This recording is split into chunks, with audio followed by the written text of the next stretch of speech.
Okay, so we're in the forest again. We are actually at the Union Army's burial site between the Union Army and the Confederates during the Civil War. My phone keeps getting too hot, and so I may end up having to do short clips. I apologize for that in advance because I was hoping to get just this one big long video about 30 minutes long, but considering the fact that the sun keeps beating down and it gets so hot that my phone automatically gets too hot and it just shuts off. So apologize in advance for that, but right now, since the sun's behind the clouds, I can just skim through here. These are all the Union soldiers that died during the Battle of Parker's Crossroads. Let's see if there was the 122nd Illinois Infantry, the 50th and 39th and 7th Wisconsin, the Badger State Flying Artillery, 39th Iowa Infantry. They didn't talk about the 7th Wisconsin at all. We did hear about the 39th Iowa, Indiana, and Illinois. Illinois was popular. They had a lot of people die in that infantry. The burials took place or issued by the War Department in 1862. Headboards to graves bearing numbers were practicable. The names buried. Registers were keep listing the names of people buried. Records of burials were ultimately sent to the Master General's office in Washington, D.C. Immediately after the war ended, they were reinterred at the National Cemetery in Corinth, Mississippi in July 1867. So they're not buried here. They are not buried here. They're actually buried in Mississippi. We may go and visit there. I'm not sure. The monument was erected by Parker's Crossroads Battlefield Association in 1994. Place of the Union soldiers killed in action. Archaeology Cemetery. The investigation conducted November 1993. Two more. I'm going to try to shade this off so it doesn't get too hot. Apologize for that. Let's go toward another shaded area. Let's just go in here. There. So my phone doesn't get direct sunlight because it'll get way too hot again. But here, this was right where I'm standing. It's basically the first foregrounds of where the Union soldiers were buried. I apologize for the major traffic. We are right near I-40. We were right close to I-40, Interstate 40, between Memphis and Nashville. And so I apologize for the traffic. But nevertheless, this right where I'm standing used to be the Union burial ground of the Union soldiers during the Civil War. And the list that I just mentioned earlier are all the infantry and soldiers who had died from the casualty, from the war. So we'll go back out here. But I was really glad to get to come and do this tour and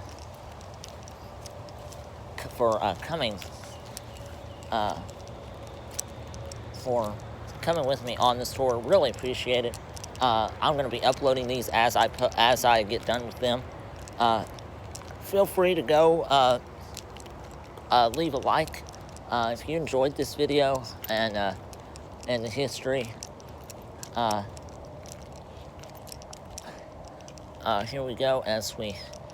This was the 50th Indiana Infantry Regiment.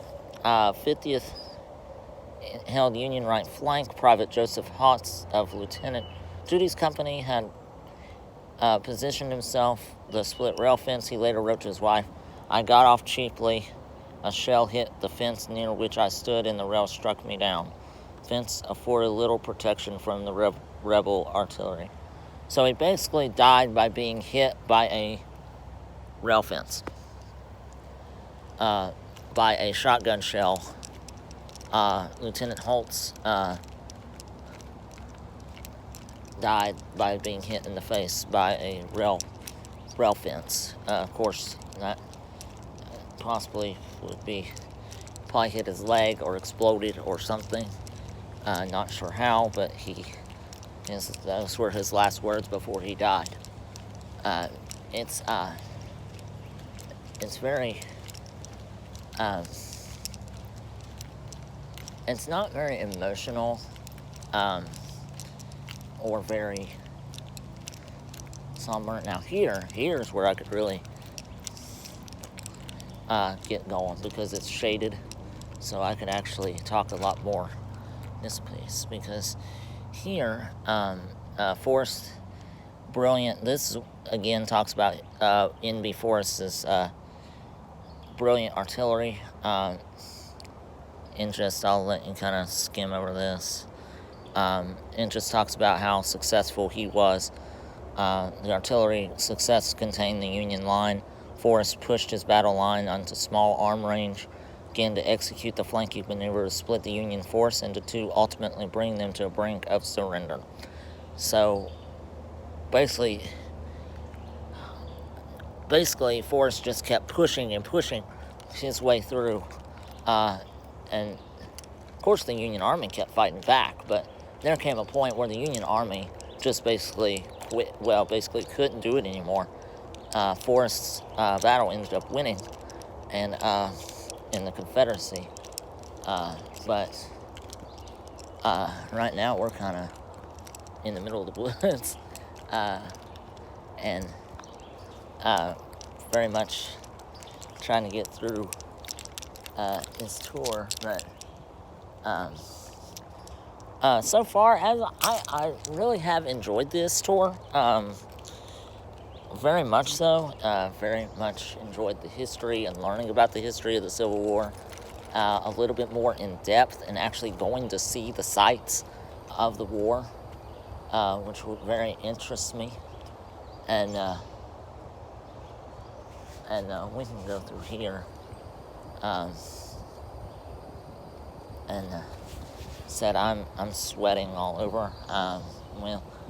Right here is the artillery position, whatever that means.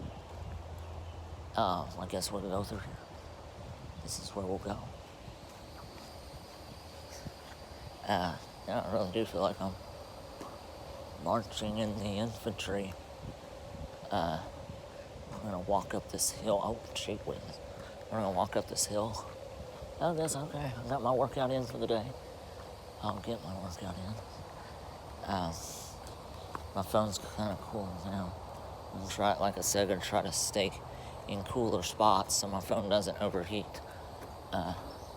Because I'm gonna need it to get back home. So right now we're walking up a huge flank. Huge hill. Ow. Ooh. At the top of this hill, you can see a cannon. And, whew. I don't know why that was so tiring. But, let's see what this says here. So we're marching. This is where the artillery, marched upwards. Inflating the line. This was the small rise stand portion of the Confederate battery was positioned.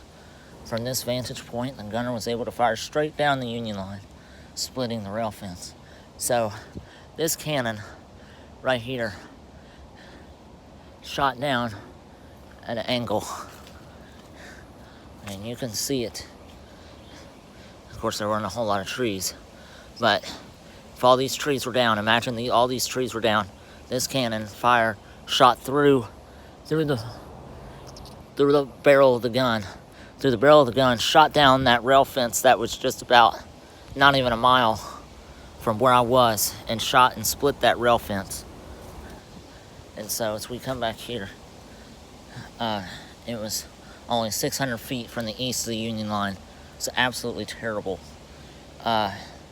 Most of it all, this was an instant storm of shell shot. If the projectiles being fired were canister large iron balls packed in a tin iron cylinder. When fired from cannon, cylinder disintegrated and the balls fanned out, much like a huge shotgun blast. The balls traveling at an incredible rate of speed, destroying whatever they encountered. Trees, fence rails splintered, soldiers' limbs were shattered and mutilated. Some men were killed outright. Forrest made his move. Same time, right flank of the Union line was being shelled from this position. Other Confederate guns were firing on the Union left flank, yet more guns were shelling the Union position from the front. It was under cover of the fierce cannon fire that Forrest deployed his dismounted cavalry behind the Union line. So basically, just talking about the length from this shell cannon all the way down through the woods, down to that split rail line, that was the ultimate. That was the ultimate shot that killed the Union soldiers down by the burial site. A lot of them down there. But it wasn't just that one shot. It hit that split rail. That's the shot that killed Holtz.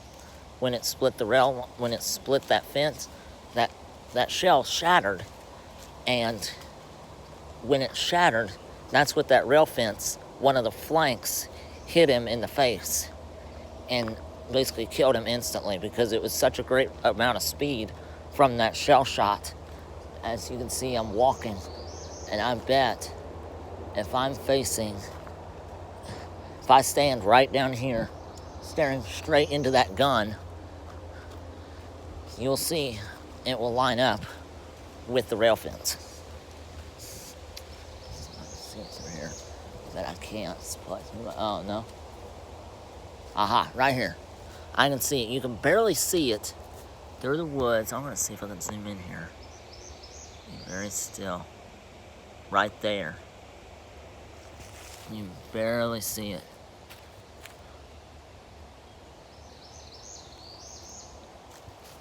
Oh, you can see it there. There we go. You can see it right there. See how it's shot down? It would actually probably fly over my head if it was shot out. It would probably hit this tree. It may hit this tree, knock it down, and I'd probably be dead. But there is where you can see it would be fired. So it would be fired right there, and it would just come across as a flank. Okay, so we'll continue down the hill. It's a lot easier walking down than up. So we're going to continue on our way through the shaded area so we can get more of this historical background. And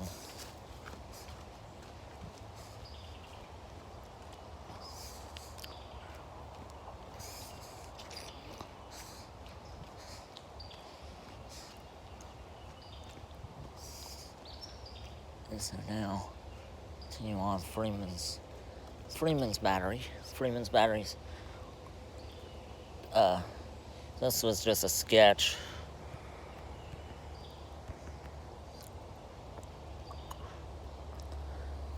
Union line withdrew to split the rail fence. Junior N.B. Forrest shifted his artillery, creating an arc around Union position. Captain Samuel Freeman, there are a lot of bugs out here. 2 bronze 12-pound hoisters east placed on the flank of the Union line. Immediately upon them, Freeman joined Lieutenant John Morton's 2 guns at center, 2 mountain hoisters on the west, keeping up deadly barrage on Federals. Private W.H. Peter, 122nd Illinois, that Freeman's guns were planted on a ridge within full view, and had we not lain down while we were there, many more must have been killed. Though rattled, the shaky Union line of defense did not break. So this was Samuel. He began as service 2nd Lieutenant in 11th Tennessee Artillery Corporation of the Provisional Army of Tennessee. Received commission Confederate Army in State rank of September 17, 1861. Served with the Montserrat Battery in July 1862. Battery was recognized as Freeman's Battery. Freeman promoted to captain in October. The battery joined the General N.B. Forrest command. Forrest abandoned some of his artillery when Union reinforced but at the arrival at the Parker's Crossroads, but thought that Freeman's battery escaped the battlefield. Captain Samuel Freeman served with them Forrest until April 10th of 1863, when he was killed by Union cavalry in Franklin, Tennessee. So, Captain Samuel Freeman, he was second in command under Forrest, and eventually met his demise in Franklin, Tennessee, when he was killed by a cavalry of Union soldiers. So, after reading through that really fast, because I was basically showing it to you anyway, right now we're just kind of walking through the woods and just the different landmarks of what happened at each location. We're going to go back towards the cabin now and see if we can get more on what we had missed. I don't know if my phone can last up till then. It should, because I don't have it on. I have it on low power mode, so it's easier to save battery life. So, but I did bring my charger, so it will not die. So we'll go back through here and walk through different elements and different places. Again, I'm not going to go back through, but there's a sign up here I think I missed. Maybe I'll see if I can get it read again. And sun's behind the clouds, so it doesn't make it as hot. But I should have worn a tank top, considering that it's like 95 degrees outside. Welcome to Tennessee. It's summer.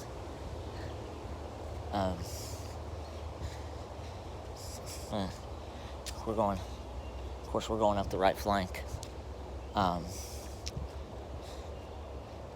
So we'll see.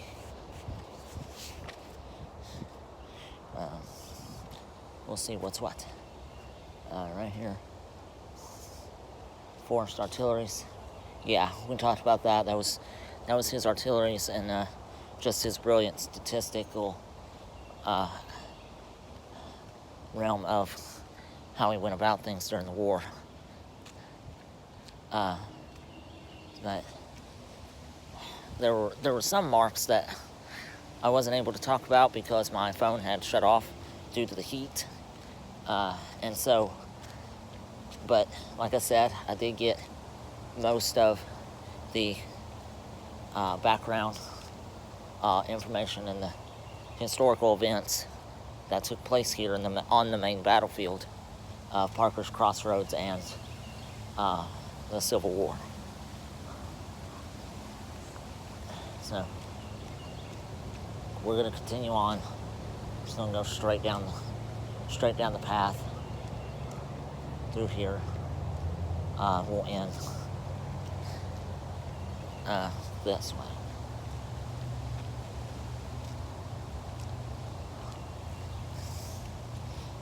So, now I don't know. I don't know about the a lot of like, I don't know if any hauntings happen here.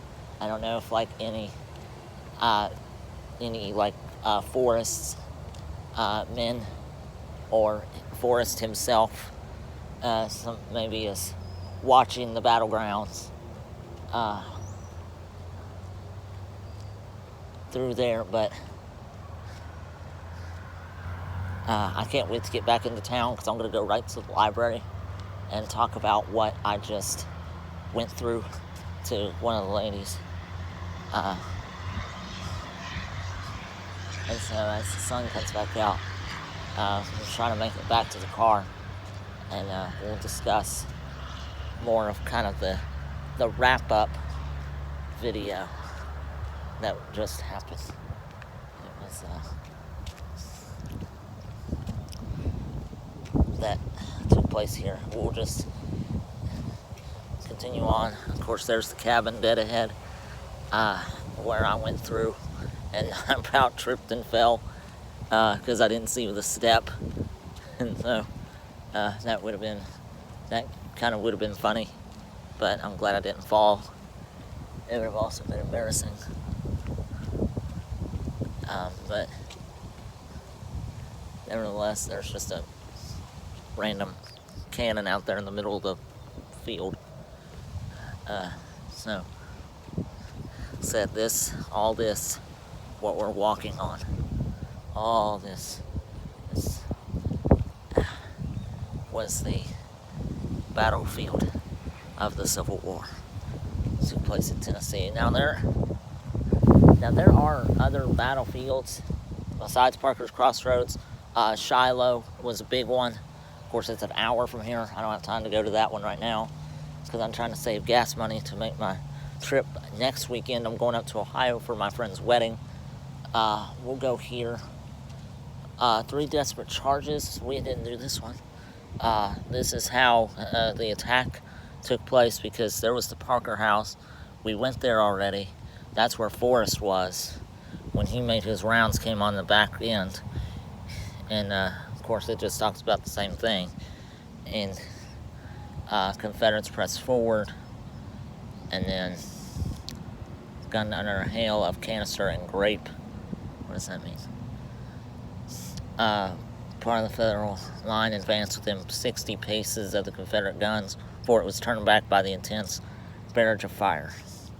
Meanwhile, Forrest began to deploy his troops so as to encircle the Union position. So basically, he came around. These are all Forrest's men in red, Dunham's men in blue. And so there's the barricade. That's the rail fence. And so basically, he basically formed a big circle to surround them so they couldn't get out. So that's where we are. We're in Dunham's circle. So pretty much right now, it would be Forrest's men would be all around us, all around me, where I'm standing. And so you got Starnes, Biffle, DeBriel, Cox, Woodward, and Russell, along with the head general, N.B. Forrest, Colonel John I. Renker, 1st Union Charge Commander of the 122nd Illinois. He was severely wounded. He was struck just below the right knee, severing an artery, and soon reducing me that I was unable to take any active part in the fray. And so he was James Drish. I was near him when he was struck and helped him behind a tree, tied handkerchiefs around his leg to stop the blood. It didn't take me 2 minutes, but he fainted from lack of blood before I finished. Dresh's quick thinking saved his life. So basically, Colonel John Renker, didn't die due to him and a handkerchief. Now think about this, a handkerchief. You think of a handkerchief as a light cloth, per se, and it just saved that guy's life from dying of blood loss, because when he was struck in the knee, basically his leg exploded, pretty much, and just how crazy that would be. And this was the withdrawal, the split rail fence. Trying to go through this quickly because the sun's back out and I'm already getting really, really hot. And so, 2 futile charges. This is kind of what happens. Of course, you see the men. Those are Forrest's men on the other side. This is the Union Army right here, fighting over that rail fence. One guy is already dead, it looks like. Others wounded. Many are dead. Split rail fence provided no protection, Of course, well, I mean, it had no protection whatsoever. Instruments of Death, Private Joseph Holtz, 50th later wrote to his wife, "Many a poor soldier lost his life, many lost arms and legs. It was a fearful sight. Dunham realized Confederate artillery must be silenced if his men were to survive, let alone emerge victorious. Dunham was more concerned for his men than he was for winning the war. And rightfully so. I mean, you're losing thousands of men on this battleground at Parker's Crossroads. And it's ridiculous to think you would rather be victorious than to save someone else's life. If it were me, I would rather die in their place. And it was just a bloody battle. It was horrible. It was just flat out horrible. The way that the North and the South met. The Confederates were the South. Union was the North. And so it just turned out to be ridiculous. Anyway, we're back at the starting point. And really do appreciate everyone joining me. Like I said, I'm going to post this as soon as it uploads, and we'll get through this again. There are a couple other sites during the Civil War that took place, but was able to come out today. It turned out to be a nice day, and so thank you all for joining me, and please leave a like in this video, subscribe to my channel Squatch Vlogs, and leave comments to places where I need to go, or if you like this video, leave a comment as well. Always welcome. And so time to head home. And of course we thank each and every one of you always.